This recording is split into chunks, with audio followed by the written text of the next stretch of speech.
Throw down something gnarly.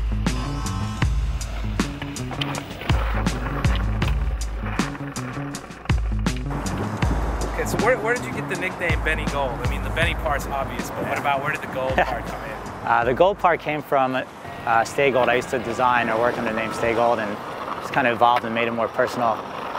And it took it on like the punk roots, like the Ramones. All the Ramones were called Joey Ramone and Dee Dee Ramone, so I figured Benny Gold sounded good. Skateboarding, I came out here 10 years ago for skateboarding after I graduated school. I always wanted to be here. Like, this is where I've always wanted to be. I set up such like good roots with skateboarding, the skate scene and the design scene that like can't see myself going anywhere.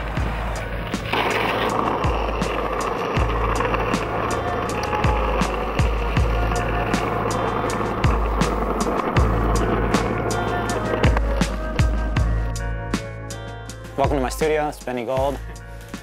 This is inspiration wall and stuff I'm working on right now.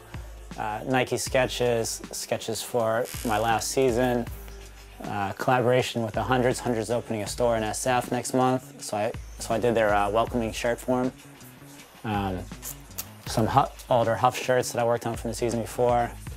This is from my Timbuktu collaboration. I'm working out the sizing for the window display. Logos and just other stuff I got inspired. Roughneck Benny Gold hardware bolts. Yeah, it's nice to like keep things up there because it kind of keeps the creative juices going. It's like you could see it on a bigger scale. Yeah. I recently started my own side project as like my own clothing label. It's like a signature label that I do on the side to my freelance business. So these are like the New Era hats from the holiday offering. It's the first time seeing this collaborations with Transworld Skateboarding magazine. They're revamping their Brain Floss, and the first one on their new Brain Floss thing. And so I designed the hat that's going to be only sold through their magazine, their accounts. And this was the one here. Yeah. That had people lining up.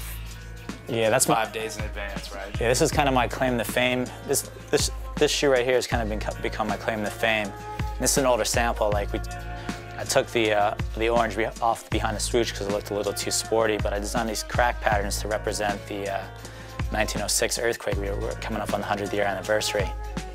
And this is an old sample. Like this thing is, kids will probably be psyched to see this. Seismic scale, cracked out patterns, smoke leather for the fire damage of the earthquake. And it never came out with Huff's logo on there. There was like gear that went with this too, Yeah, there was right? a lot of gear. Hats, shirts, like these are a lot of the hats right here. I designed all these crack patterns for the whole thing. Like these are both the crack patterns I did. Is designed a big crack and a small crack, which we carried over to the shoe, the windows, stickers, and it was a big deal. It was one of those things that with Nike, they kept pushing it back and pushing it back, so we had time to keep exploring the concept, so it kept growing and growing and growing. And because of the internet hype, like everyone kept seeing leaked pictures of it.